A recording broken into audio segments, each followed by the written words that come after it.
What's up, fight fans? And we're back at it with another edition of Round One Sports TV. Let me know. Oh,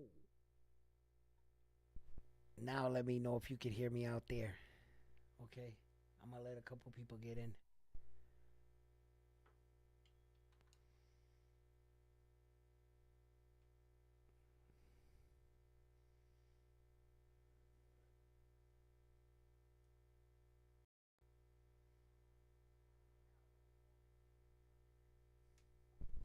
Is that better?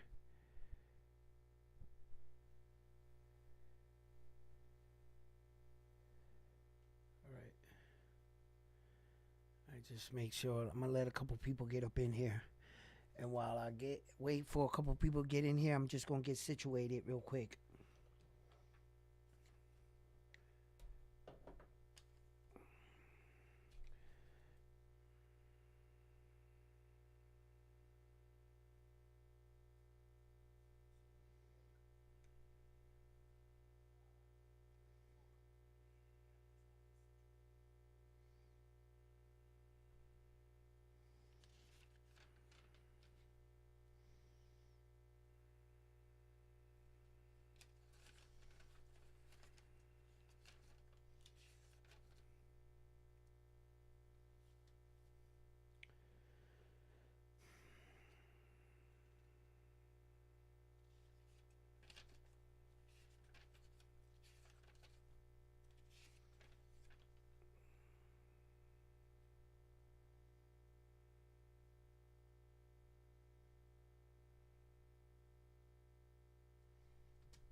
All right, I'm just letting some people join us.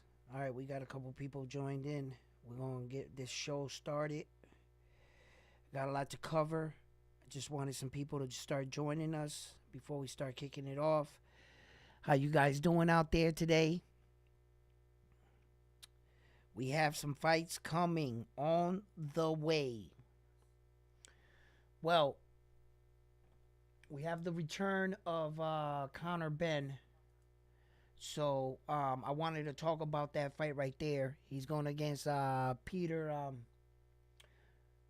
What's his name there? Gomez? Pete Dunson. Now, I try to pull him up, right? And this guy started coming up. I just want you guys to laugh with me real quick, right? Right? So this guy came up. Right when it turned off, right when I went to move it. Okay. Oh, he's still here. So this guy came up right here, right? Peter does it. Hey, yo, it says he got 3 wins, 7 losses. He lost his last 6. Hey, yo, look this dude up. Yo, he kind of favors Pete.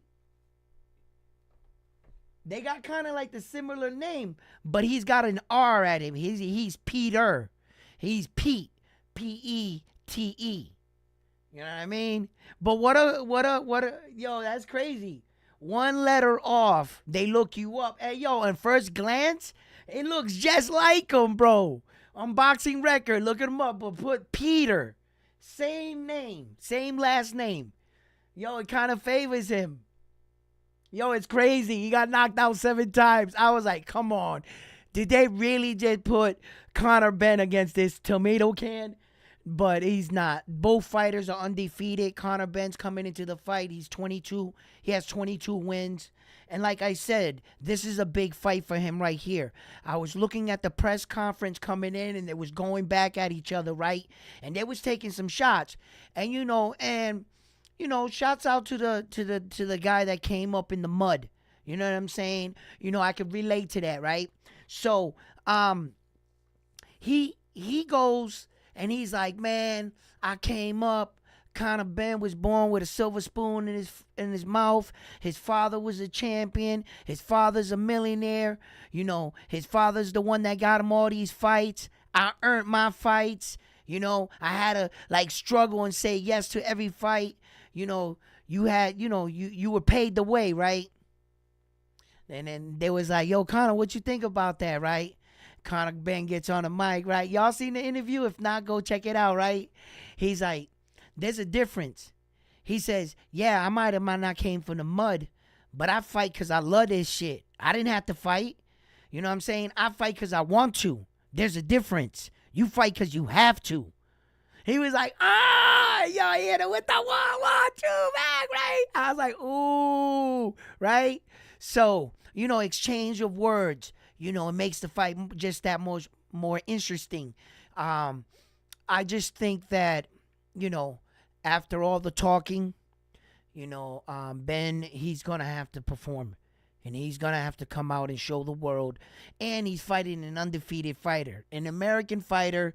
So this guy, Pete, he looks like he's ready. Hey, they're both undefeated. This is a right fight. It's a good match. The rest of the card, let's see if we get any surprises on this card.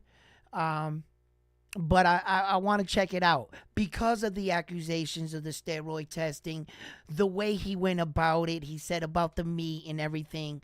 It was just like, it was a lot of shit behind it, And so I really want to see what's going on with that, And then, like always, in news, who's making the top news in the boxing world? The one and only Tank Davis, right? Man, what is Tank Davis doing right now? Or what is he going to do?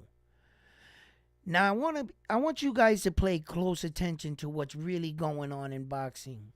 I know that sometimes you guys see the names and the headlines, right?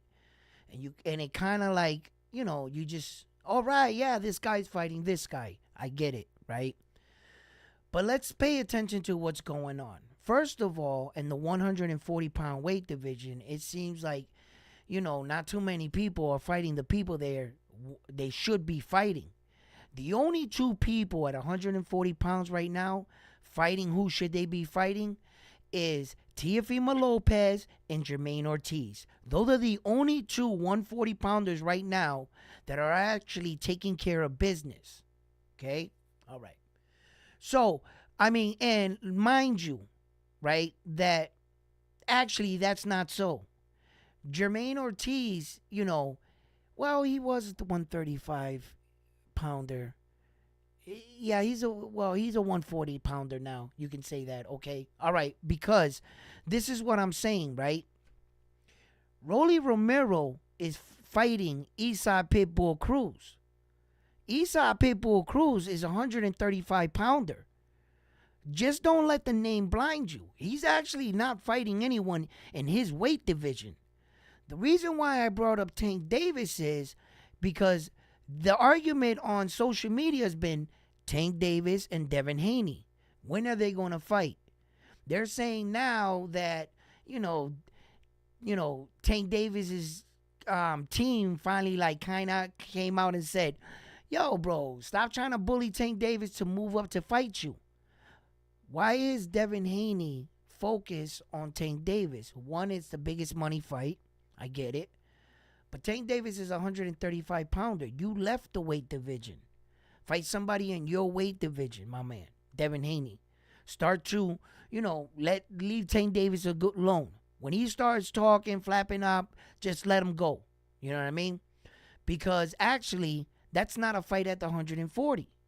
So, if Usyk Pitbull Cruz is moving up to 140, right? What's going on right now? Okay, and then you got Vasil High-Tech Lomachenko going out to Australia to fight George Kamboza, right? For the other belt, the other vacant belt. Okay, then you have Navarrete. Navarrete is moving up, right? And fighting for the WBO vacant belt. No one's actually really fighting in their own weight division. No one's actually really taking care of business where they're supposed to be.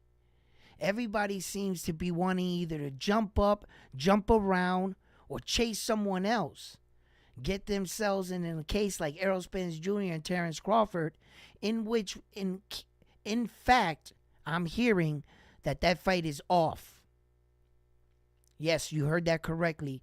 Errol Spence Jr. and Terrence Crawford fight is off. Terrence Crawford now has been reported that he's already started negotiation with Tim Tszyu at one point in time, but Tim Tszyu is going in another direction. I mean, how many opportunities did Terrence Crawford pass up for chasing Errol Spence Jr.?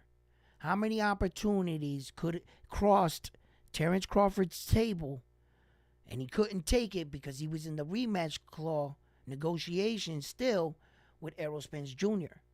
In which, in fact, here at Round 1 Sports Talk, I reported to you guys and I told you that I felt some way, somehow, Errol Spence Jr. should have got himself out of that rematch clause. Okay? For many different reasons. You know, you suffered your first loss. Not only did you suffer your first loss, Errol Spence Jr., but you suffered it in such a way that there were a lot of question marks in your performance. It wasn't just you. It was your lack of preparation, being back to the sport, committed as a boxer. You know, there were a lot of X factors in your performance. So what Errol Spence Jr. needs to do is get himself back together and decide whether or not he really wants to stay in the sport of boxing. See? And I believe that if he moves up to 154 pounds, where that I believe his frame would be able to carry the weight, I think he would be a lot stronger. Errol Spence Jr. is Errol Spence Jr., baby. Okay? And his style, it's like, you know, it's like a lot of some boxers that are similar to him. And what I mean by that is Errol Spence Jr. is the type of fighter, you know what he's going to do. But it didn't seem like 99% of the boxers that he came up against couldn't stop him. Let me remind you, he only lost to one person. Now, he made him look really bad. And in some fight circles, he made him look amateurish. It was like he pulled out all the flaws in Errol Spence Jr.'s game. But like I said, we can all agree that there had to be Errol Spence Jr.'s worst boxing performance coming off of one of his biggest layoffs and off of these car accidents that we have to be honest with ourselves. It really didn't look like him. Now, I'm not making any excuses for the man. If he couldn't take the fight, he couldn't take the fight. But he did, you know. So he's out of the rematch clause right now. Where does Terrence Crawford go from here? Where does he go? Who would you want Terrence Crawford to fight next? You know, who would you want? Like, if it was up to you and you got to pick, who would you want to see him fight? Let me guess. Ryan Garcia. Yo! Let's clout chase on Ryan Garcia's name and shit. You know what I mean? Yo, fucking Ryan, bro. He be attaching himself to everything. You know? Look. He is still the WBO champion, which will make him the WBO mandatory at 154. Terrence Crawford. He can still challenge Tim Tszyu after the Keith Thurman fight. Because regardless if Tim Tszyu wins or loses, he's still going to be the WBO champion. So the negotiations between him and Terrence Crawford could continue. Yes, true indeed. Because it will be no effect to the title. Win, lose, or draw, Tim Tszyu will still be the 154-pound WBO champion of the world after the Keith Thurman fight. So more than likely, Terrence Crawford's best opportunity, unless, you know, I don't think they're going to give him a shot at the vacant belt, right? And I don't think he's going to fight Jermell Charlo. So the only fight that he has that he can make his mandatory is Tim Tszyu. Because he has the WBO at 147.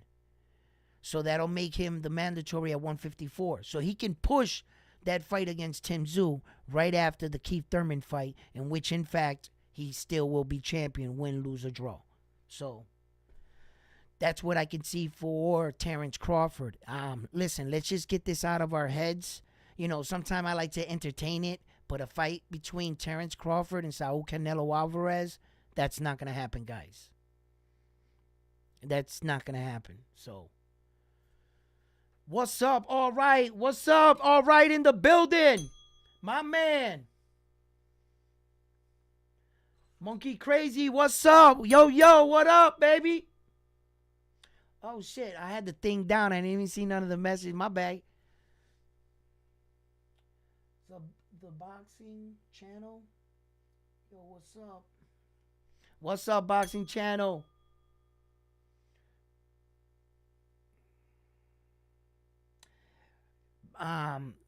Versus Danny Garcia at 154. You would like to see Terence Crawford fight Danny Garcia? I don't think Danny Garcia is going to fight Terence Crawford, my man. For as much as you would like to see the fight, I don't think Danny Garcia, and I don't think it would be a smart fight for him to take.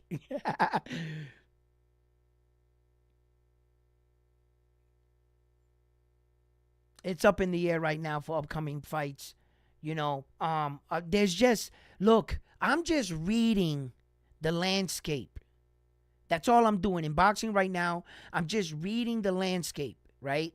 And I'm saying to myself, wow, a lot of guys got their noses poked in other people's weight divisions. They're not even fighting in their own weight divisions anymore. It's like when you become the champion and you don't got to respect the division that you currently have the belt in. As a champion, that's your obligation. You're claiming to be the champion in whatever weight division you are in. But no sooner that these guys are getting the belt, they want to fight a champion south to the equator, north to the equator, a rising challenger pulling a guy up. Isa Pitbull Cruz has no business fighting Rolly Romero. Rolly Romero is 5'9", 5'8 and a half, something like that. Isa Pitbull Cruz, what is he, 5'3"? Rolly's got like a 68 arm reach. Isa got a 61, 62. Bro, he's like this. And I'm not saying about height, but the true nature of it all, Isa Pitbull Cruz is not a 140-pounder. What's he doing being Rolly's next opponent?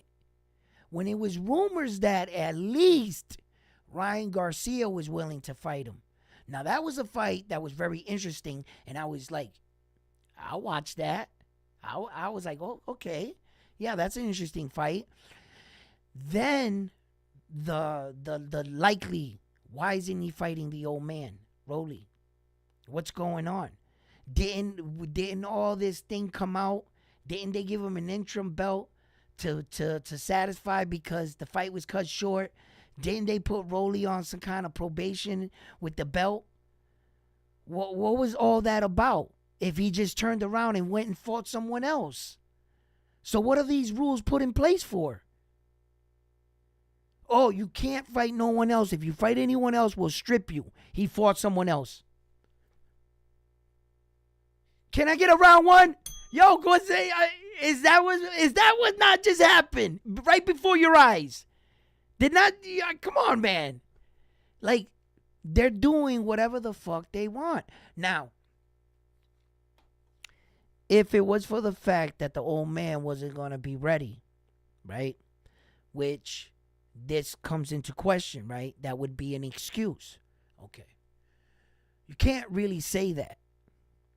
You obviously knew when the old man's last fight was. You were in attendance. You saw him knock him out, right? He took no damage. Now, if the old man wanted to go out and celebrate, what you were supposed to do, right, because you fell out, was just train, push your camp back, and then meet him. Somehow he convinced everyone that he's not ready or whatever's going on, but now there's a fight against Isa Pitbull Cruz that's not even in that weight division, that's not even ranked in that division for that belt, okay? It's crazy.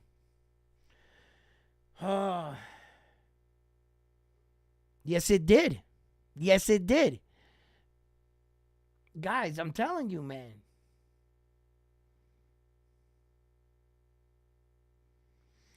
There's a lot of stupid stuff when they want it to happen in boxing. You got to understand that although Rolly is not superior as a boxer, marketing wise, he's marketable. Okay? And, his character, his personality, that sells. Okay? Just like kind of Ryan. He's got this pretty boy persona, you know? And Rolly is he's like a brand himself. So having him as your champion, having the belt around him, and he has some star status. It might not be the biggest star status, but he has more than most boxers. So rather than giving it to a skilled guy, which is more deserving, right? They're protecting this guy. And that's exactly what I feel they're doing with Rolly. Because you notice Rolly's competition, the only competition that they did because the fight sold because of Rolly's mouth was the Tank Davis fight. Most of these guys' career are built off of losing to Tank Davis. Yes, sir. Esau Pitbull Cruz's career took off on a loss to Tank Davis. And Rolly, too. So, it's funny. They're becoming stars off getting knocked out from Tank Davis. Had it not been for Tank Davis, I don't think none of these dudes be who they are, except Ryan. Ryan had like a big following. It just didn't translate to boxing. If you're here and you're watching my boxing channel, I hope you're a boxing fan and you're not just a one particular boxer like, I just like one guy type dude. You got to open up your horizon. It's okay to still like your guy, but start to, see different styles for what they are so that you don't get blindsided, so that you understand more or less, wait a minute, fighting is much more than just throwing punches. And just because this guy looked good against this guy doesn't mean that that's how fighting works. You see, you have to be able to adapt to a lot of styles. And there are not a lot of men and women that can do that. But there are some men and women that understand their particular style.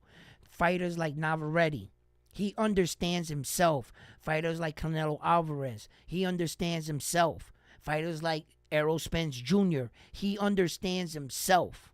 You see, other fighters that can adapt and make adjustments in the ring, like Terrence Crawford, Tank Davis, Devin Haney, Shakur Stevenson, fighters like that can make adjustments, that they're more counter puncher, and their style is the style that caters more to the boxing style. Their style, okay? They have a more traditional boxing style, where that Mike Tyson didn't have that kind of style. Mike Tyson wasn't your typical just jab, jab, he had more of what they called a peekaboo style. It was more underneath, and he wasn't your traditional boxer. He was more what they call a brawler, in a sense, and a power puncher, okay? So there are different styles and different techniques, Mayweather, of course, made world famous the Mayweather Philly shell defense. A lot has tried to duplicate it, but never replicate it. I always said, unless you were born with all the God-given talents that man had, I don't believe a lot of people would be able to pull that off. A lot of pull, counter and pull movement that he did, his fluidity, a lot of men can't do it. You would like to think you can do it in your head and that fast, but you don't realize how fast some men were. And the ability for him to do it at all speeds. It didn't matter. Zab Judah was just as fast as Mayweather, and Mayweather was pull countering his ass. Whap, bap, bap, bap, bap. And he was that fast with it. And the one thing too, he had that a lot of people I don't hear talk about is Mayweather's gas tank. Yeah, his endurance. He wasn't gonna get tired, bro. Yo, Mayweather can do 12 rounds and another 12. I swear to God, I stand on that. I know he can do it. In his prime, Mayweather can go 12 and 12. Yes, he could.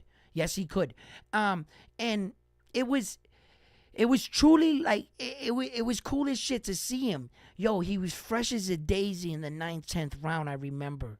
They used to wipe the towel off of him. He would just stand up, and it wouldn't look like he was in a fight, bro. It was remarkable. I was like, damn, like fighters like Sugar Ray Leonard, right? When I would fight him, right, Sugar Ray, right, was amazing. He was amazing. I got to appreciate him later better in my life. All I really noticed when my dad and my uncles were yelling in the living room, I was like looking more at them, but I really got to appreciate Sugar Ray Leonard later in my life. Man, it must have felt like the guy in front of him was saying, this motherfucker got like 8 hands, bro. He's got to have another 2 sets of arms, man. Like, who else is punching me, bro? Yo, he was, and he was just so fluid with his punches. And then you had like freaks of nature. Like, okay, like for instance, you know how Randy Moss was a freak of nature as a receiver? Well, as a boxer, Hitman Hearns, listen, he was a baby fighting men. I just want you guys to remember when when they were the 4 horsemen, Roberto Duran, Sugar Ray Leonard, Marvis Hagler, Hitman Hearns, when he was the youngest out of all of them. He was like 23 years old at the time. I just, just in case y'all don't remember, right? He was a baby. He was a kid. He was fighting these grown-ass men, man. And he was a unique freak of nature, man. He was so long. Yo, bro, it really looked like he was hitting you from standing in the center of the ring and you were on the ropes. Yo, he would be like, ha, ha. Yo, the way he knocked out Roberto Duran, I will never in my life forget that brutal knockout. If you have time, go check out the knockout. Hitman Hearns knocks out Roberto Duran, and Roberto Duran shouts out to you, you're a legend. This is but it shit happened. It happened. Like, what, you want me to erase time? No, we talk about moments in boxing. And yo, he knocked Duran the fuck out, man. And I was like, but Duran was like past his prime. He shouldn't have been fighting at that time neither. Duran was not nowhere the man he was. Duran was a straight gladiator, and it just, some of the best get dropped, and you get caught. Hitman Hearns got knocked the fuck out too, and I'm not using this but that was his night. That was his moment. He knocked out Roberto Duran, and I was just like, wow, So I watched, a lot of like interesting boxers, and when you watch fighters like Sweet Pea Pernell Whitaker, man, that guy didn't make no sense. He didn't make no sense the way he fought. It was like reckless, smart, crazy, skilled, powerful, but weak style. If you could understand that. Because it looked crazy and it looked like, man, this shit he's doing ain't gonna work, and it looks weak. But it was highly skilled. It was like poetry in motion. Once you started to understand what he was doing and how he was clowning these dudes, and when you go to a gym and you start joking around in the gym and you want to start to emulate what you saw last night when you saw Pernell Whitaker fight, then you started to realize how hard it was what he was doing. The way he was catching his steps, because his fluidity, it was crazy. He would sometimes duck all the way down. When he was fighting Oscar, remember when he was in the corner and he ducked all the way down? Oscar kept missing him, and he was just like, dang, dang, dang, dang, dang. Yo, when he was on the top of his game, it was crazy to watch. So fighters like that, I always enjoyed. Always. Those were great fighters, Nowadays, our fighters today, now boxing is coming back around, I believe.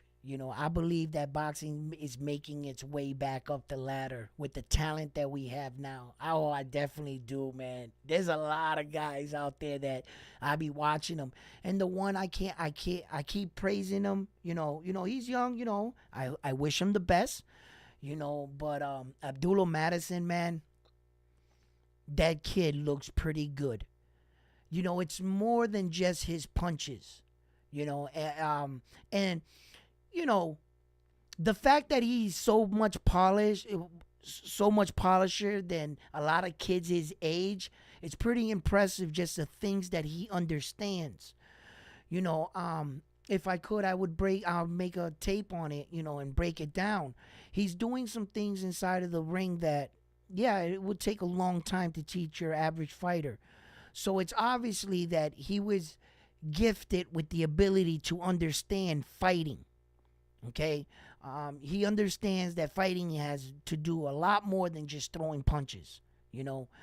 This kid looks really good, and if you have a chance, check him out. Abdullah Madison. He looks pretty good. Now let's talk about a big fight that's coming our way. Right after the Conor Ben fight, Teofimo Lopez is making his ring return.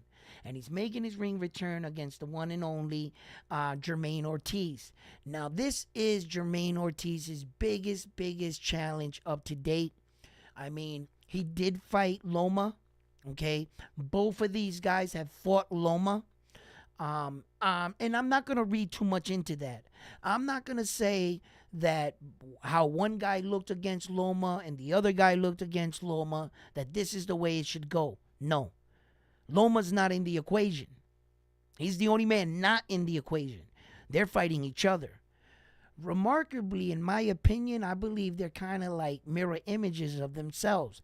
I believe that Teo slightly has the advantage when it comes to, experience. Okay, 12-round experience is important. Championship experience is important. Teo knows what it's like to be a champion. Okay, I remember Teo's rise. It was cool to watch Teo fight, and I gotta be honest with you, right? When I saw that Teo and Loma fight, I remember that fight like if it was yesterday, right?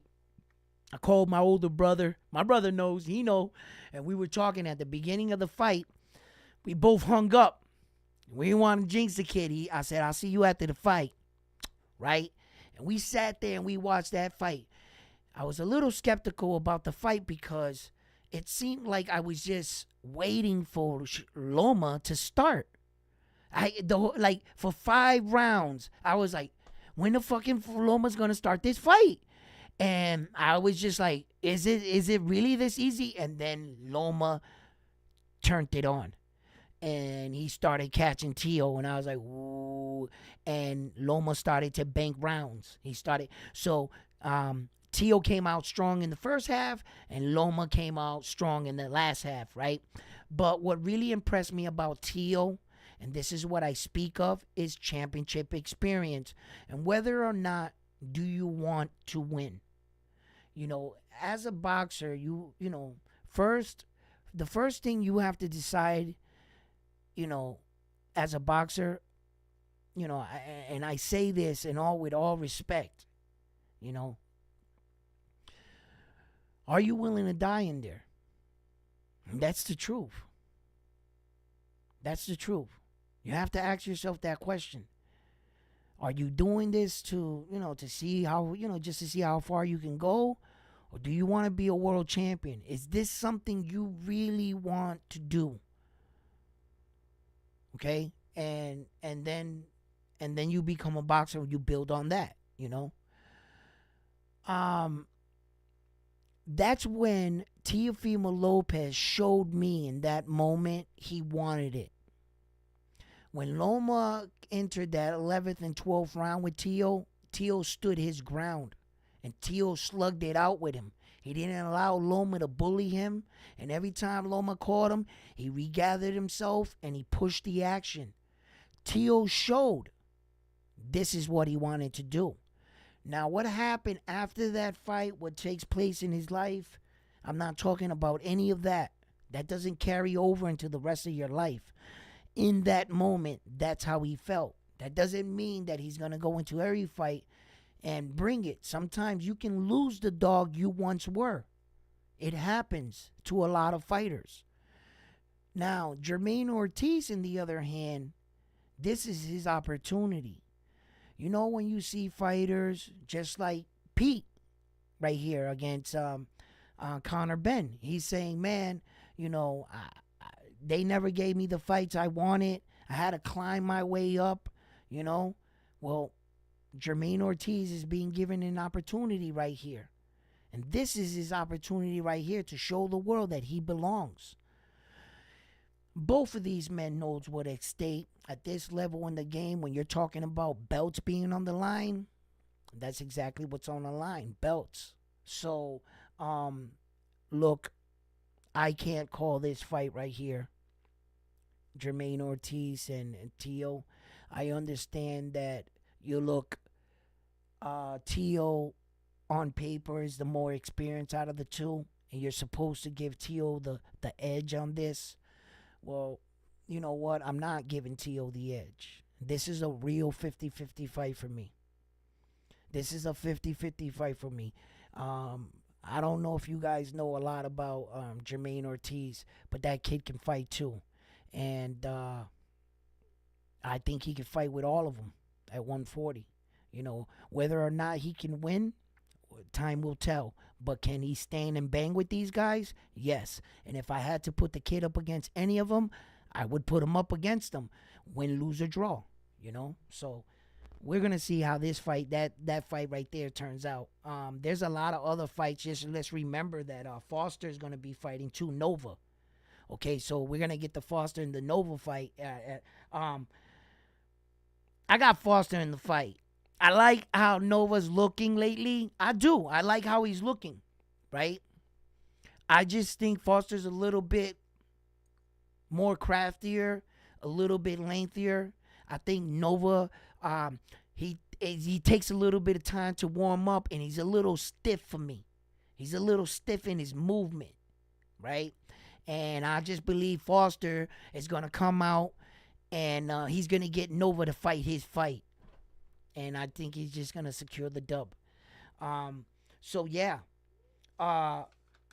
Also, real quick, I'm going to keep saying, I want to say this at least once in every video I make from here on in, right?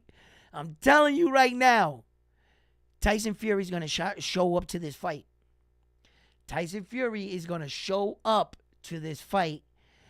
Listen, even though he won the fight, he lost in the fans' eyes. You understand? And he can hear that. He can hear that. You know, he can take comfort in the fact that technically he won the fight. You know? He did. But he also knows and he also hears the people. And if you don't think he didn't hear all that criticism, he did. A man like that does. You got to understand that every single time that Tyson Fury has a goal in front of him, it's like he rises to the occasion. That's what he lives for.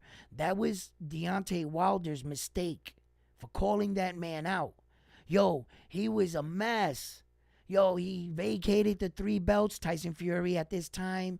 He was all drunk, pilled out, having babies back to back with his beautiful wife, and he was just living the life.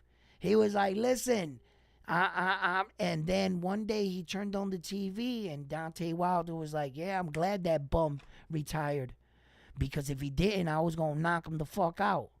And Tyson Fury said, what'd you say about me? And say word. He was plus over 300 and something pounds. Tyson Fury. You saw that gut when he came out. He had, listen. He said, what'd you say about me? And he got out of bed. That's what kind of man Tyson Fury is. Every single time Tyson Fury had one of those kind of moments in his life when the competition was at his less and he started to fall apart. He didn't have nothing to strive for. This embarrassing moment in front of all those Saudis, coming out of the tunnel, giving all those legends dap. and the after party to look everyone in the room and know that they feel like you lost. And you got to take solace in the moment that's saying, but I won. So you're convincing yourself to have a good night, but that shit's eating right here. And to that kind of man right there, he's not going to allow the world to end his moment on a sour note, right? He's going to rock Usyk, bro. I have a bad feeling for Usyk in this fight. And let's just remember who Usyk is. He wasn't never a real true heavyweight. And keep in mind of every opponent that he has fought in the heavyweight. He has been there for quite some time, and he's fought some pretty big men. Anthony Joshua is the top of the cream of the heavyweights. Okay, he lost to him, and he got another loss to the Mexican guy, Andy Ruiz. But Joshua's still one of the top heavyweights in the world, and he didn't beat him once; he beat him twice. Okay, didn't knock him out, but I'm just saying, look at Tyson Fury's heavyweight fights. One, they've all been heavyweight fights. For one, he's a true heavyweight. You know what I'm saying? And he's fought the biggest of the biggest, the fastest of the fastest. And I'm going to tell you right now, any man that can get up from that shot from Deontay Wilder like that, you're going to need Deontay Wilder and Francis Ngannou power in order. Those guys couldn't knock him out. You're going to tell me you believe that Usyk is going to knock him out? There's a possibility that Usyk can put his punches together and land a few in the chin. You see, the thing is that he only got hit once by these big men. One time. He got his bell rung, he was able to clear his head, and he got up. It's a lot different when you get pieced up by some hard shots, because first your bell's rung and then they put you out. That's a possibility. Yeah, Usyk could do that. He has that kind of power. Usyk can put his punches together. He's not going to have that one punch power like I'm thinking about, but if he was to catch Tyson Fury, pow, and Tyson was to wobble, and then Usyk, pam, pam, pam, pam, pam, I can see that happening. Yeah, if he puts his punches together and one shot after another, then, but how many men have ever gotten that many shots on Tyson Fury before he either tied up or was leaning on you? You would really have to stun him like that. And like I said, he's been hit by some really big men. And he's a very big man himself. For God's sake, what is he, 6'9"? So he's a very big man. And, it's going to be a tough fight. And I just think that this is going to solidify Tyson Fury's 4 belts. And this will be when he finally gets them. But it's about time. I wanted to see this fight for a long time too, and so yeah, Errol Spence Jr. and Terence Crawford ain't going at it. What direction will they both be going in? Will we see Errol Spence Jr. in the ring again, and against who?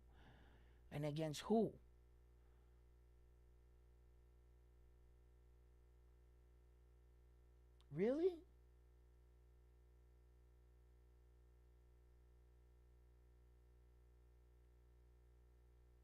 Vaida?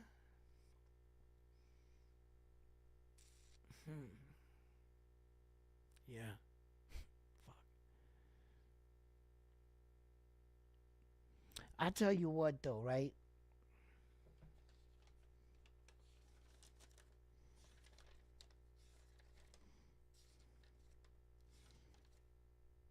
If David Benavidez, right, chooses not to fight David Morrell, right? Should David Benavidez and Munguia fight themselves? Or should Canelo Alvarez fight one of them guys right off the rip? Right? Should he have right now? And what's going to happen right now if none of them actually get a shot at these belts? Where does that leave Munguia with that little WBC silver? Yo, this is fucking crazy. These WBC people are making belts like it's going out of style. You guys do know that David Benavidez has one of those WBC belts, right? Canelo has the original WBC belt, and now Munguia has a WBC belt, silver. That's three green belts in one weight division in the 168. Same fucking belt, bro. That's crazy, man. I was just thinking about this earlier today. You know that boxers pay sanctioning fees to get in the pool to be able to be in the rankings for each belt, right? So, like, say you want to go the WBA way. Say you want to go the WBA way, and you're fighting in the WBA ranking. So, you know, you're coming up the ranking, right? Okay. So, when you fight, every time you fight, you get closer. You're supposed to get closer and closer to the belt, right? Okay. Why is it that if Jaime Munguia got a silver belt, what is he gonna fight? David Benavidez for the gold?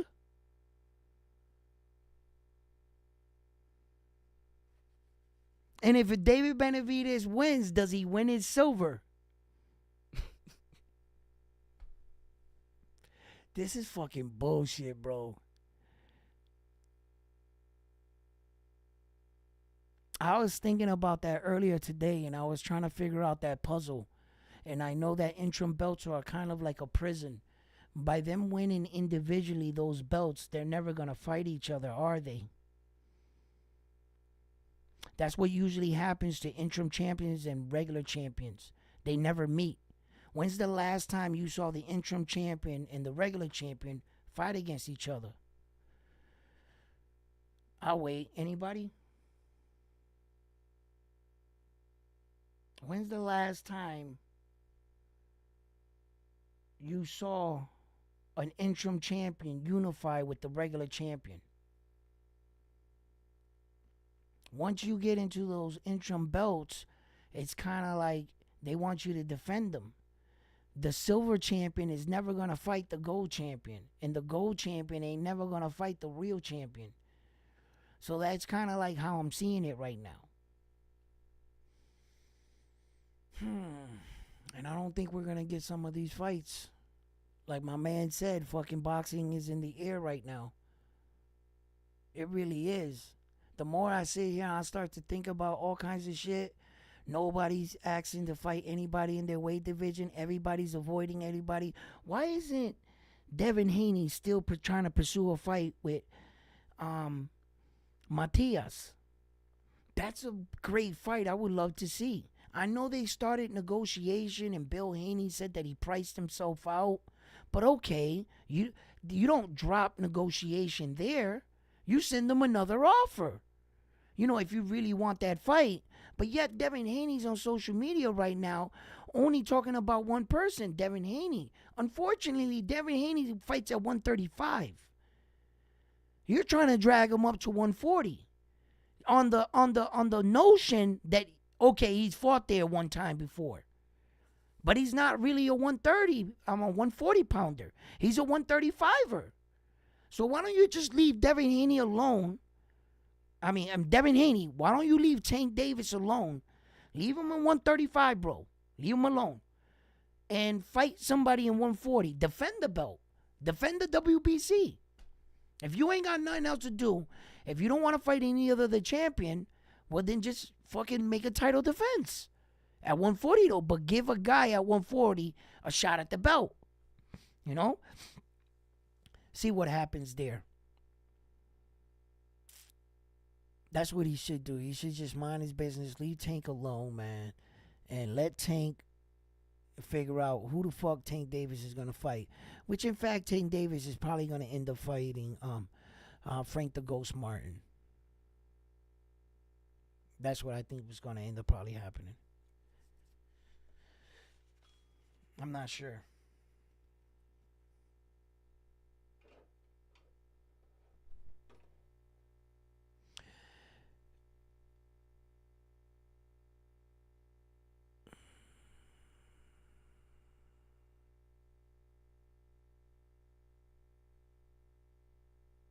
Another fight I wanted to see too is that rising Puerto Rican star that just fought Oscar Collazo the other night.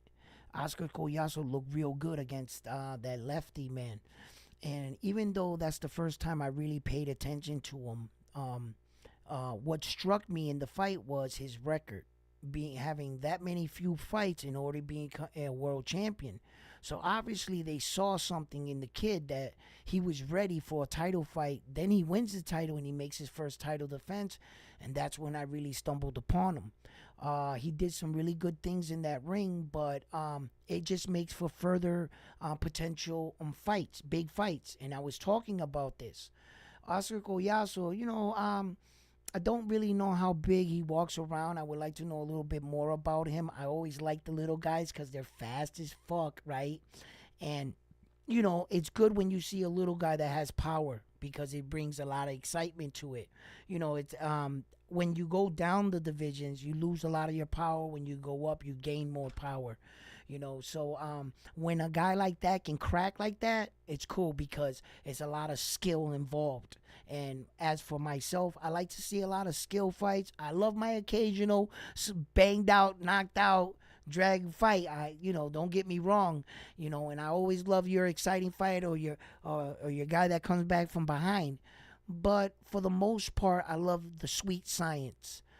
I love to see guys get outsmarted, and not know. He hit me with a lucky punch. He leaves the guy with that impression. When you leave a guy with that impression, in the back of your mind, there wasn't nothing luck about that, but yeah, there's very few fighters, there's a couple that were real slick punchers. Julius Jackson was one of the hardest knockout artists. He just didn't win the big fight. But everybody before that, he would just, and the way he would hit these guys, and it looked like their soul would just leave their body. They would fall like logs, like that. It wouldn't just be like boom, and then the guy like, he had one of the best overhand rights, and he hit with both hands phenomenally hard. And he was a monster at it, man. He was a great knockout artist. He really was. I don't know what it was, man. I think it was something mental at that point, because it wasn't really his boxing or his fighting. It just had to be. He was in his own head every time he would like curse himself. At the big fight, I'm gonna lose. And that's what basically his career ended up like that. He would win the fight just before the match, or win the belt, lose the belt, move up to challenge for the belt, lose. Like it went like that, and everything else was him knocking everybody else out. Yeah, he was a monster, man. Yeah, so like right now, kicking off, February 3rd, Conor Ben, like I said at the beginning of this show, I just wanted to check him out. And if you like boxing, check out Conor Ben fight if you can. This is going to answer a lot of questions. We're going to see, was it the steroids? Was it because you were on the juice that you're 22-0? Was it that you were fighting tomato cans? What, a lot of things. And being the fact, who his dad is and everything, it's just a lot of eyes are going to be on this fight. And there's going to be a lot of reporters. Shall he fall, like get knocked out or something? Woo! They're going to talk about it. They really going to talk about it, So, and then Shakur Stevenson going through something himself, I'm retiring. Do you guys really think he's going to retire, Shakur Stevenson? Now, let me tell you something right now, right?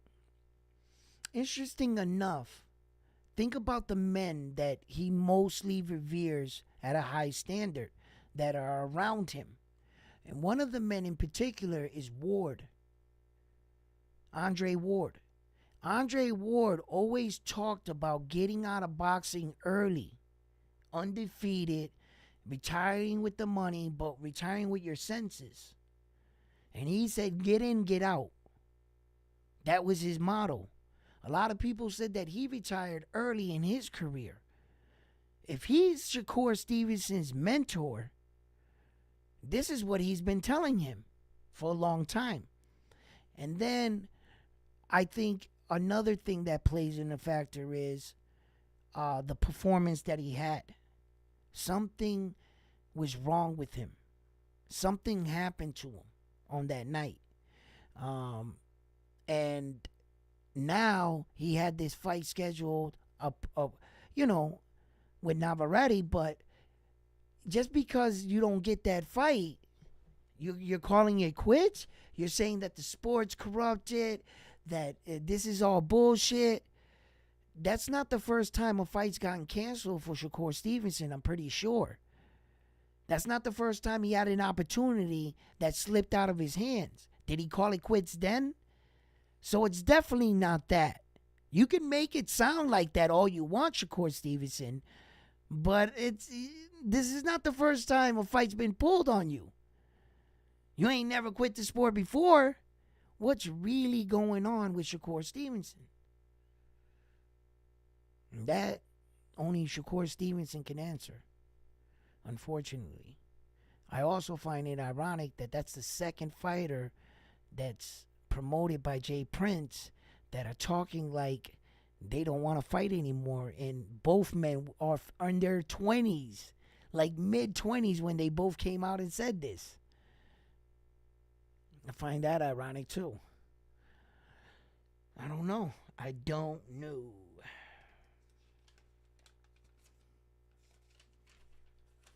And I can't wait for this Japanese superstar to get back in the ring as well. Luis Nares. I was looking at Pantera, some of the training videos, but I can't tell for 100% if these are old training videos I'm seeing or if these are the recent ones. Because it says that it's his recent one, but ironically, he's wearing like the same shit. Right?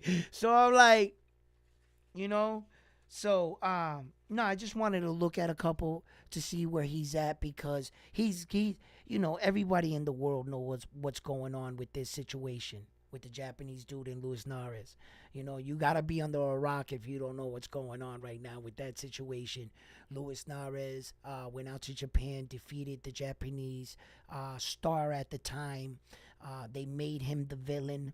They kicked him out of Japan, lifted the ban just for this fight, one night only. So that's what's going on, and for a man knowing what's on the table, he's not coming into this fight blind, 10 days notice, a month notice. It's not one of those situations. He had a full training camp. So I'm expecting Luis Nares to go in there and work on some things himself. Okay. Look, when given such an opportunity like this in a sport, you have to understand that this is the pinnacle of your sport. This is what you fantasize as a young man if you are a boxer. There's only one thing as a boxer you want as coming up. It's a world title.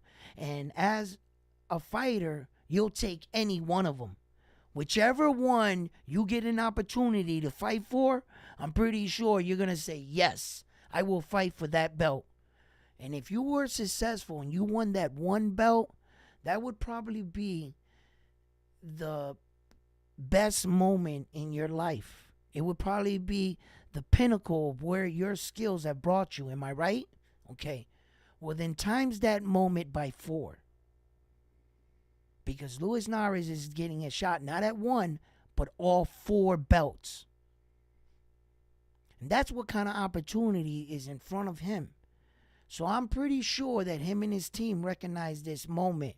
And they're in there trying to develop the best game plan for this guy right here. Now, the Japanese superstar is probably one of the best boxing talents of our time right now. Okay? He's probably what you would consider the most dominant boxer we have. Okay? He's very fluent in his movement. He's an orthodox boxer. And boy, is he powerful. He's basically knocked out his last 10 for 10. The Donaire one is still the one that, it's going down as he pushes a new set of men on the list, right?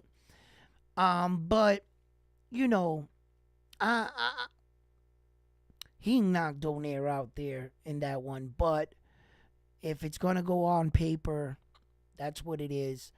But the Japanese superstar obliterated him in the second match, so that kind of makes up for me anyway. He knocked that man out. Okay, so he's 9 for 9, 10 for 10, whatever you want to count it. It doesn't matter. But Luis Narvaez has been given this opportunity, and I don't think he's going to take it lightly. I believe he's going to come to fight, but unfortunately, I don't think that it's going to be enough against this kind of opponent. Although I think that the Japanese superstar should be successful, I'm not quite sure which version of the Japanese superstar am I going to see. Am I going to see a Japanese superstar that has been sent out there specifically to give Luis Narvaez an ass whooping and to teach him a lesson? Is he going to strung this Mexican fighter out and just beat on him for several rounds until they give him the nod to knock him out? Okay, because that's what my gut feeling is telling me. If they told the Japanese superstar, listen, do as you like, do as you may, just be yourself. Well, then the Japanese superstar, if they take the training wheels off of him, the brakes, right? I think he's just going to railroad Luis Narvaez, and he's not going to really get past 3 or 4 rounds with him. If the real Japanese superstar comes out, I think he's going to hurt this kid. Luis Narvaez is a tough cookie. He can take a punch. That's what I want to see. He has taken punches from much bigger men. He was standing there toe-to-toe with Figueroa, right? And let me tell you, a lot of those body shots, those were hard body shots. Figueroa was a long, lengthy kind of guy. And you got to imagine on fight night, right? For instance, right? Look at this, just in case you guys don't know this, okay? When Devin Haney fought Regis Progress at 140 pounds, on the night of the fight when Devin Haney entered the ring, he was 165. For a fight that's scheduled at 140. You realize that, right? When Devin Haney walked into the ring on that night against the fight with Regis Progress, he was 165. Right? Okay. When Brian Figueroa was fighting against Luis Narvaez, when he came into that fight, he gained an additional 14, 16 pounds on that night. And I think probably more. I never got to find they don't got it. I looked for it. They don't got it. But I can imagine how much weight he gained. So now those are punches from coming from a guy that big. That's a lot bigger than the Japanese superstar. So those were heavy punches. So in comparison to the Japanese power, to Brandon Figueroa's power, I'm not saying they got the same pop in their punch, but I think Brandon's they were heavy punches. I think that they were heavy punches, and I think Luis Narvaez can take a punch. That's what I'm trying to say. I'm saying that a lot of men have cracked Luis Narvaez, and he has just kept coming forward. He got like that zombie-like style, but there's some zombie killers out there. There are men that will take your head right off. You know what I mean? There has been a lot of men that have tried to pressure this Japanese guy. Yes, there has. There has been a lot of men that have tried to come in with that forward, try to intimidate, bully tactic, the Japanese superstar. That hasn't fared out pretty well for them at all. The Japanese superstar is truly remarkable on his feet. He does a lot of things for a fighter. If I had to explain it, his footwork, I know a lot of people acknowledge his footwork, but it's truly, truly things, his footwork is really, really phenomenal. He has this bounce to his step where he slides with the front foot and he leaps off his back foot, right? and his feet are actually off the floor about that high, and he's like sliding forward, right? But the a unique thing about that is when he did that against like Jason Maloney, right? Jason Maloney tried to time that on him. He saw that the Japanese dude was doing it, right? And he tried to kind of like play possum. As the Japanese superstar was darting in, Jason Maloney planted his front foot and went to throw the hook. This guy is so fast that off of his toe movements, his feet just touched the mat and he shot backwards instead of going forward. He was lunging forward with that same movement, but he like it was like he knew Maloney was setting him up, and he was like willing to bait the bait. He was like baiting the bait. It's like crazy. His footwork is crazy because when you see him doing these movements, it's so fast and so simple that it doesn't look like much. But the fact that he's putting his feet in the right place at the right time, that's not always easy to do, because sometimes when you're throwing punches, you're thinking about throwing punches and you're just setting your feet and you're starting to throw, right? The fact that he's touching with his feet, hitting, switching over back and pushing backward, anticipating for something, he's always, you know what, the one thing good I see about the Japanese dude? He's always boxing responsible. Meaning, he's always thinking that the guy's going to throw something back. He never is in the situation where he's overextending, overthrowing his punches because he don't think anything's coming back. He's never pressuring too recklessly. You see, he's always pressuring, but he stays the proper distance. Enough where that he can manage with his footwork to dart in and out. It's truly remarkable that he understands all this shit. It's fucking crazy. And I've talked about this Japanese dude, right? If you want, check this out. I'm trying to tell you. Go watch his fights, right? He has this thing in his punching where that he pauses for that split second in between punches. Most fighters are punching fighters like hang, hang, hang. They're just going with the punch, right? Watch him fight. Any fight you want. From this first fight to present fight, he still does the same exact thing. He waits. He hits the guy, pa. And when he hits him, he wait, pa. And wait, pa. And then pa. But when he shoots it like a rocket, man. It's never really going over the guy's head, over the side. It's pretty accurate. It's crazy. It's really ironic because there's a lot of times I've hit guys, boom, and I went to throw the next punch and my punch went right over their head. Shoom, right? A lot of times, bro. There's a lot of times where I hit a dude, boom, and I went to hit him like this, and he sidestepped, shoom, and went boom, right? And I overextended, right? He doesn't do any of that shit. And the fact that he knows how to do this like that, and it's not something you can tell he's thinking.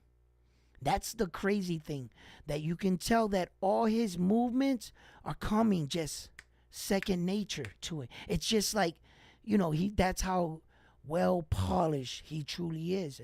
And that's why I like him so much, because every time I see him fight, I learn something. Every time I see him fight, I get what I want from the fight. I'm satisfied watching his fights. I enjoy watching his fights. And that's what I like about a boxer. And I love the sweet science. And as being a reporting the action, it allows me to really break down both sides of all the fighters. I don't have to, in particular, have a favorite fighter or horse in the race for me to break down all the fighters. It allows me to appreciate boxing that much more. Not until I started reporting boxing that it allowed me really to view it like that, because I couldn't just not report a guy because I didn't like him because he beat my guy. I had to be honest about my assessment of how I viewed him as a fighter. And that's how I am with everyone. But I really like to talk about the great ones. I do. And that's why I'm always talking about this guy right here, because he is truly leading the way. And if Terence Crawford isn't active and he's not giving us the fights to talk about, well, then I'm just going to talk about somebody else. Is that my fault or is that Terence Crawford's fault for not giving us something to talk about? He's more active. And that's how I see it. What's up, John?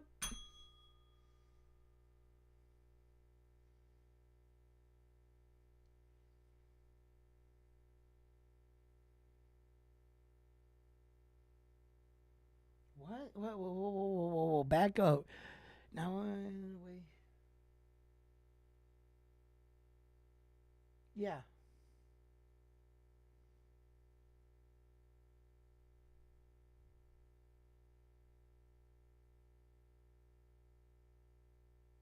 Yeah. Yeah. There's always like, a ranked opponent in every sanctioned body, right? Sometimes in some cases the same sanctioning body will have the same guy number 1. Okay? But you do have to understand that you just don't wake up just fighting and automatically get put into the sanctioning bodies to put yourself in contention for a title. You do know you got to throw your name in the hat. And usually you pick one direction which belt you got to go in. It's not like you're fighting, just you're going out there every day, pa pa pa pa pa, and then all of a sudden the WBA be like, hey, you're the WBA number 2 contender, and you just found out today. It doesn't work that way. If you were never fighting WBA contenders, then you're not, WBA contenders, then you're not ever going to fight for one of their belts. You see? So when they offer you these title eliminators and stuff, and you start to go into the sanctioning body starts to organize with your promotional company of what fights you should be taking, because these are the men that are going in the same direction. That's just like when people tell David the Monster Benavidez, right? Why don't you go the IBF way? Why don't you go the WBC way? Why don't you go the WBO way? You're only going the WBC way, right? Okay. The reason is because he's just going to run into the same wall. Because Canelo has all those other belts too. You see? So when Jaron Boots Ennis was going to fight Terence Crawford, he was moving up the IBF ranking, right? Then he saw that he wasn't going to get anything from that, and he pulled himself out of that, and he went into, I think it was the WBO, or was it the other way around? It was one of those ways, right? So that's how it goes. Until you put your name in the hat and you notify the sanctioning bodies that you're serious about going in the direction of competing for one of their world titles, that's when they start ranking you in their sanctioning body. And each sanctioning body got their guy, basically. So, like my man John right here, noted out, and he was thank you for writing it down for us. You know what I'm saying? He let us know all the champions, the number ones for each. That's what I meant to say, for each, And Luis Nares, he's for the WBC. You know what I mean? And we all know that was a title eliminator with MJ, And then you got Sam Goodman, the IBF, So, I mean, the WBO, I'm sorry, the IBF was Ahmadallah too, as well. Number 1 Ahmadallah, IBF Sonny, Sam Goodman, and the WBO Sam Goodman. Also, Sam Goodman's both. Right? Is that what he's saying? Yeah, because that's 1, 2, 3. Yeah. So okay. So that's how that goes. You gotta fight and getting their ranking, to compete for one of their belts. If not, they're not gonna, you know. And that's why a lot of this shit is like, sometimes I could see the frustration that Shakur Stevenson has. He was offered a fight, and this was a unification fight. He wants to hurry up and get where he once was, where he had multiple belts. I get it. But, coming out and saying, I quit, and then, we heard Teofimo Lopez quit. We heard Ryan Garcia quit. We heard a lot of these guys say they were going to quit. And somehow boxing always brings them back. I just hope, like when Teofimo Lopez said he retired from the sport of boxing, did you not find it ironically that the WBO didn't strip him of his belt? I retire, I'm done with boxing, but he still had the belt. The way you could see if Shakur Stevenson's really talking about retire, vacate that WBC tomorrow and announce it and tell them, here WBC, take your belt back. Do that right there, and then I'll be like, okay. But when they be like, I'm retiring, and then you go to Boxing Record and you look up, well, who's now the champion? Shakur Stevenson. You're like, didn't this nigga retire? Like, yo, what's he doing? Like, that's just their frustration. That's just frustration. I think that's just him wanting to like prove that he's better than that. He had a fight. Maybe that's not what came out. Then they're telling him they're not going to have another fight for him. It's just all frustration, I think. Yeah, he'll be back. I hope so. I hope he ain't going to do that Andre Ward shit. And he's taking like Andre Ward's advice right now. And he's like in his head, yo, Shakur, this is a meat grinder of a sport. Retire while you still got some senses. You're undefeated. You'll go down as one of the best because you'll be undefeated. Well, it doesn't work that way, unfortunately. Just because you're undefeated doesn't mean you're the best. You have to do some shit in between. Being undefeated is not what made Mayweather the best. No, hell no. Being the undefeated had a part to do with it. That was like a cherry on the cake type shit, right? But it was truly his impressive record. The things he did, the 5 weight divisions, all the belts, 26 world champions. No fighter in history of boxing has ever fought that many world champions. He fought 26 fucking world champions, bro. The Japanese superstar up to present date right now, currently, he's only fought 13 world champions. So you can imagine how impressive that was for a man to have 26. He defeated 26 world champions. That's pretty impressive. So those are the type of things that made Mayweather the GOAT and the best. Those kind of things. Not just being 50-0. That's not going to do it. It's good that you are undefeated, but that alone will not win you GOAT status. What did you do with that GOAT status? He was a multiple division world champion. 5 divisions, in fact. So he had a lot of accolades to go along with that. Andrew Ward, although he was a good boxer, talented man, undefeated, unified the belts, he just doesn't have the hardware. He doesn't have the multiple world champions underneath his belt, the divisions. He doesn't have all that.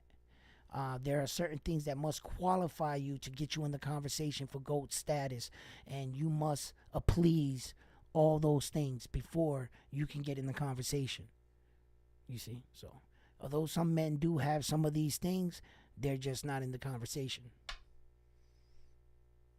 What's up, John? You over here typing it up. Let me back that up a little bit here.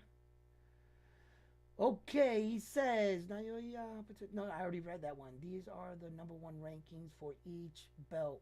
WBC, Luis Nares, WBA, Akmadalia. That's how I say his name, sorry. So that's the WBC, Luis Nares, MJ's the WBA, Luis Nares, Why am I reading this fucked up? My eyes won't adjust.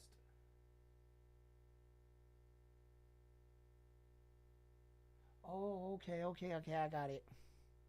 I got it. So Sam Goodman is the number one for those two, the WBO and the IBF. That's what I like. I like fucking Sam Goodman as a fighter, man. That little white dude can fight, bro. I don't know if any of you guys know anything about him or have ever checked him out fighting. Yo, that little dude can fight, bro. He's got a pretty good style, man. He doesn't have that, you know what I mean? But I've talked about this. I really think that he's just a little guy maxing out. He truly is. Because if he was to make the kind of money he could make at his weight, I think he would comfortably stay there and dominate. He would go down. I think that little dude has been pushing his body to make that fight. And I'm telling you right now, Bam Rodriguez was just too big for him because they were both skilled fighter. But I'm just being honest. If Sam Goodman had a little bit more in his punch, he could have. He had a good couple moments with that dude, man. It was a good fight. It was a great fight, man. It was good to see.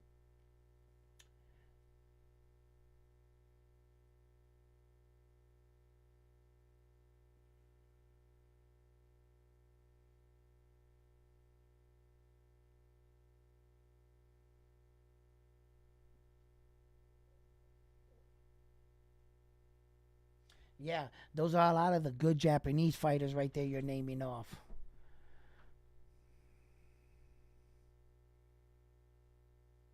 Listen, Naoya Inoue has opened many doors for a lot of these guys. The Japanese fighter, he has opened a lot of doors for a lot of these guys right here to start getting a lot of notoriety. Had it not been for all the noise this man is making, no matter how good those other Japanese dudes were, do you really think they would be getting this much attention? Had it not been for what this man is doing? He's doing things for Japanese boxers in so many different ways. He's elevating the sport in so many other ways too, and he's so good for the sport. All these boxers that are coming up and coming around that need to take a page out of this dude's book. You know those Japanese guys right now because of your interest in the Japanese superstar, and I can guarantee you that, John. Had you not known, you wouldn't. I don't think you would have known about these dudes. You might have, but it might have only been you then. You know what I mean? In those certain circles. The guys that are really deep into the little guys. Your casual boxing fan is always about the glamour divisions. You know that, John. You know what I mean? It's that 130, 135, 140, 147, 154, and then the heavyweights. You know what I mean? You know it, John. So, Bobby, she's coming up. So, uh, what are you guys talking about here?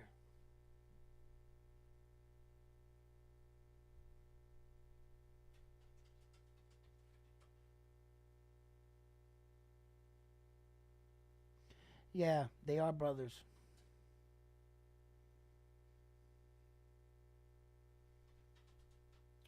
The 105 strawweight IBF champion. Sigalko, man, I just can't say these guys' names. Last two strawweight champions are brothers who won their championship belts on the same night on 10/7/23. I didn't see those fights at all. Lightweight, flyweight champion, WBA, WBC, Ring Magazine champion, Takacho, 23 1 and 0. Yeah, John. He has brought eyes to all this, and these guys, are now having the opportunity to showcase their talent and who they are as fighters, and it's getting him notoriety where they're starting to be promoted on the same cards as the Japanese superstar. Unfortunately, on one of his last cards, a young man lost his life on that card. I'm not too sure. I don't want to say that, but the last time I heard, it wasn't really good news, and it was 6 days after the accident where he was in a coma, and that is the last thing I've heard of him, and it was not good news at all. I didn't want to just come out and say that he passed away because I don't want to jinx him if he's not, if anybody knows out there. But unfortunately, the young man, he was 23 years old. He ended up in a coma.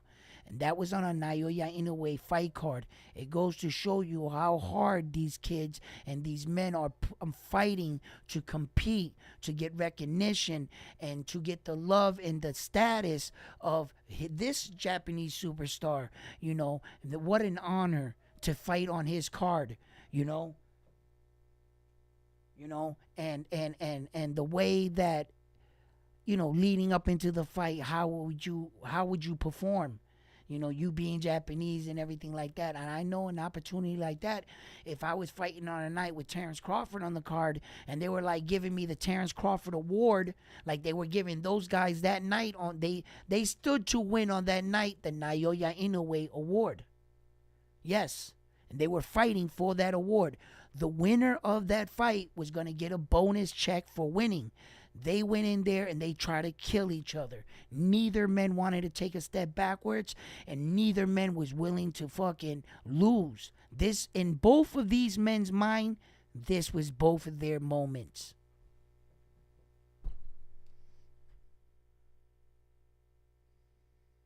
What?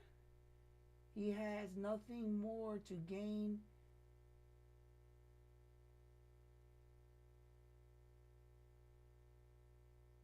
Yeah.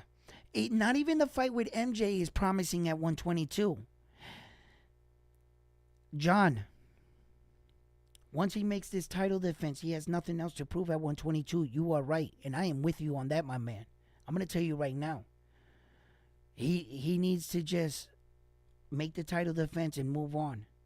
By staying at 122 and giving these other guys opportunities at what? I talked about this. The minute he steps into 126 pounds, that's when all shit is about to break loose.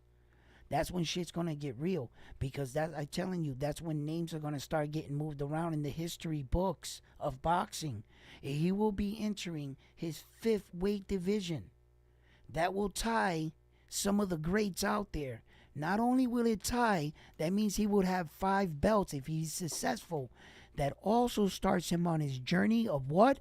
Of trying to obtain all 4 belts at 126, which would be the 3rd weight division. He unifies all 4 belts if he's successful.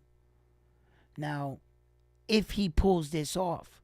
But the minute he fights at 126, you better believe whoever he's fighting is for a belt.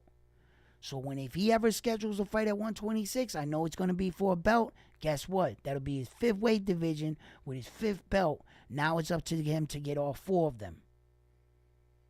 You see? And that's when shit's going to get real crazy.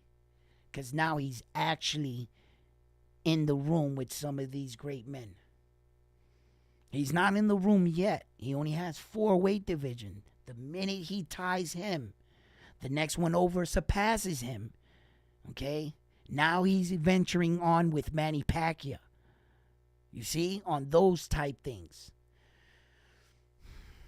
Although the Japanese superstar is really doing it, he's following these men's footsteps, but he's raising the bar as he goes.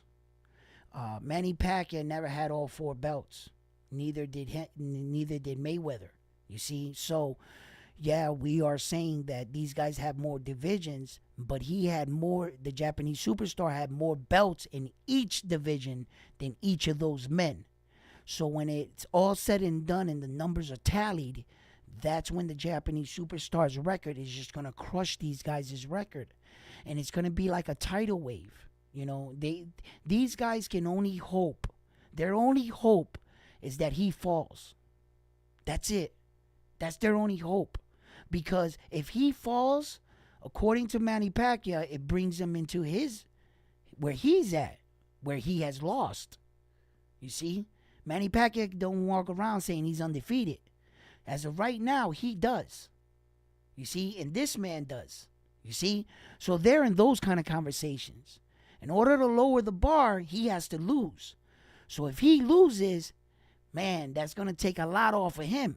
He can also, even if the Japanese superstar loses, he can still catch Mayweather in a lot of other things.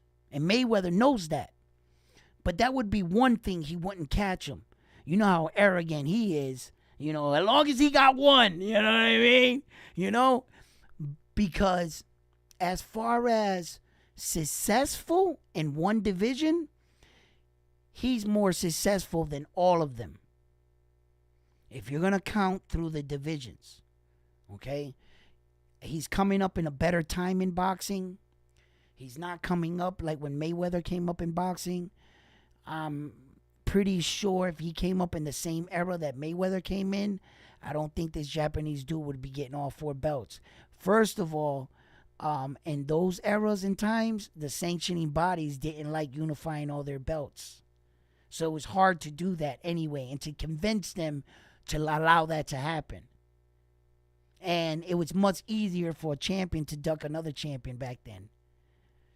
So I don't think none of this shit would have happened. In fact, I know that I'm 100% right that none of the shit that Terence Crawford and the Japanese dude is doing has ever been done until now. Because even those guys back then were just as equally skilled as the Japanese superstar and Terence Crawford. They could have did that shit. You mean to tell me Muhammad Ali couldn't have unified all 4 belts? Sugar Ray Leonard couldn't unify all 4 belts. Marvelous Agnew, which he did. You know what I mean? He unified all the belts he needed to, which were 3. You know? But these men could have done, they had the skills to do those things. It's just that sometimes, depending who your promoter was and people weren't fucking with some people, you weren't going to get the fights. But now they're seeing that it's real proud of, you know, it's a lot of money in it. You know, it looks good, all the belts on you, you know, so, and it's just like an explosion. You get belts, you get belts, no, you get belts, everybody's getting belts, you know, yeah.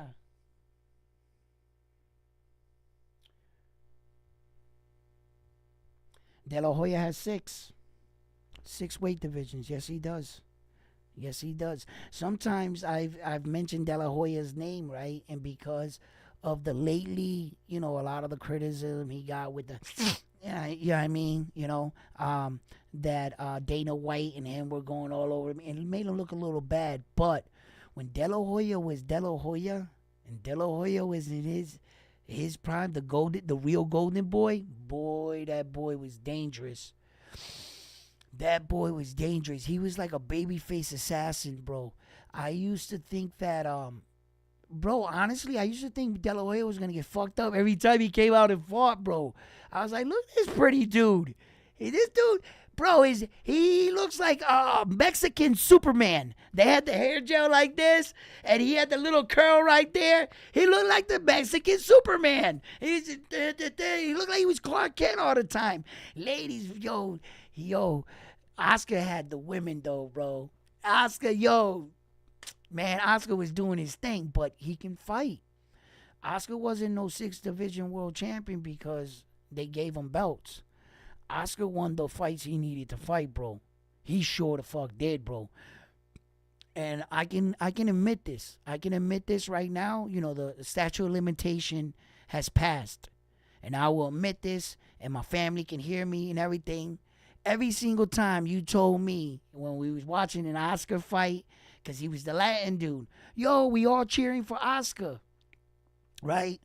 Secretly, I wasn't cheering for Oscar. I was like, he gonna get knocked out. Yo, listen, I never thought Oscar was gonna win any fight. I would always agree with my fan. Like, yeah. And I'm looking at, and inside my head, I'm like, he gonna get rocked. And then, boop.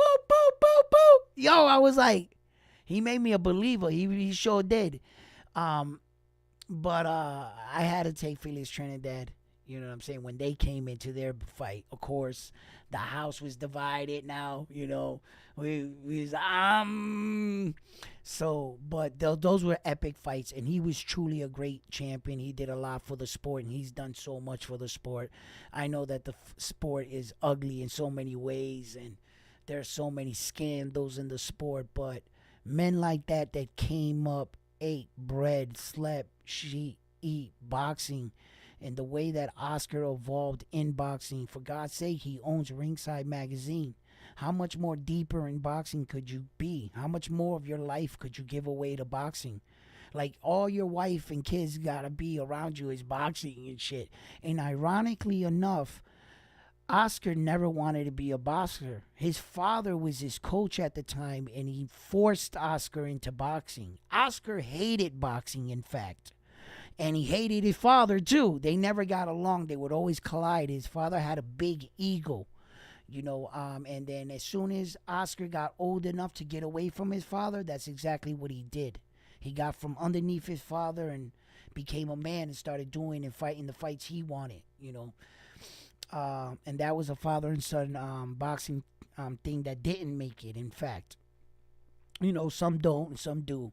But yeah, Oscar has 6, man. He was Oscar was great, man. He really was, man. You could talk shit, and I was divided. I had Felix, of course. Felix Trinidad in the fight. I'm Puerto Rican, that how that goes, they'll kick me out my family. I couldn't do that. What'd you say? Yo, Oscar, what? Yo, I would have got dealt with in that living room, bro. There was too many of them, man. My grandmother had 16 kids, all right? And each of her kids had like 5 and 6 kids, bro, okay? I got a big family, bro. If I'd have been like, Oscar, I'd have got rocked.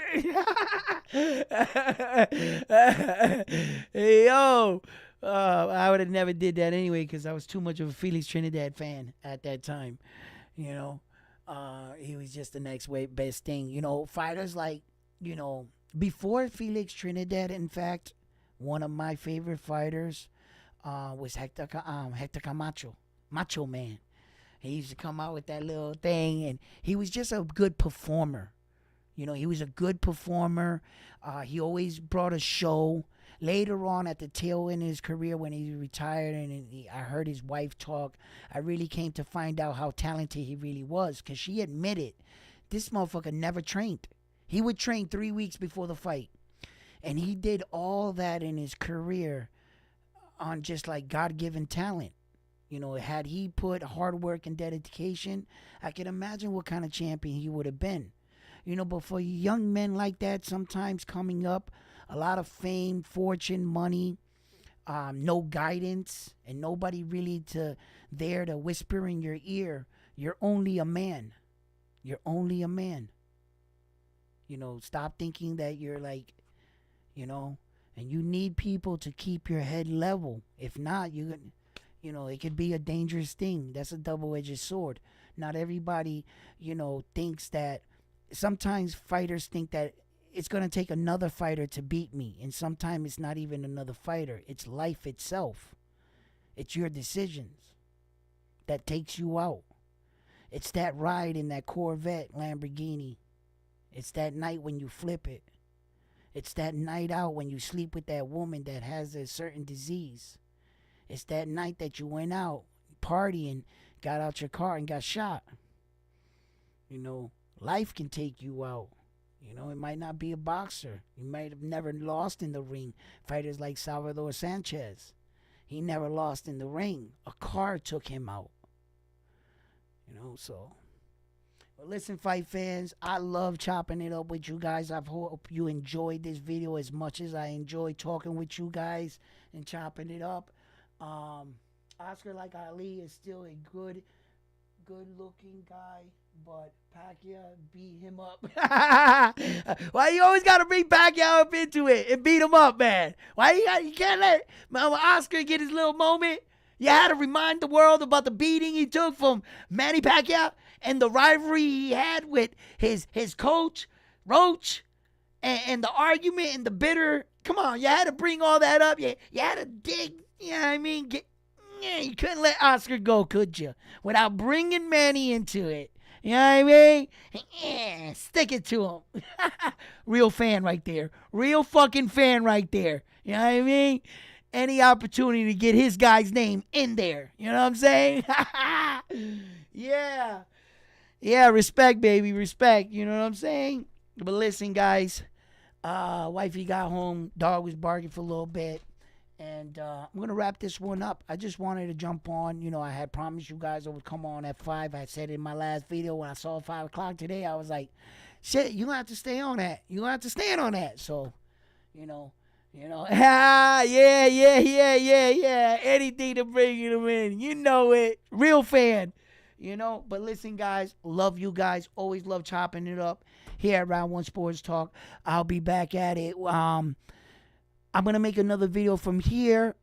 Check with me in. If you see it, I'll try to be on again at 5. And we'll go from there. Round 1 Sports Talk. I'm on to... Wait a minute, I got a comment. I was just going to say the famous quote. And then Monkey Crazy had to type some crazy shit. So let's see what he's saying. Oscar, man, I get 3 fighters. Join at the top, at the hip. Thanks. Great show, man. Yeah, sometimes some of these legends got to stick around, man. When you're out with the old and in with the new, all these young guys want to fucking trash on the old guys like they didn't pave the way. They got to stick together, baby. Got to stick together. You know what I'm saying? Love you guys. Round 1 Sports Talk, baby. I'm on to the next one after this one. Peace.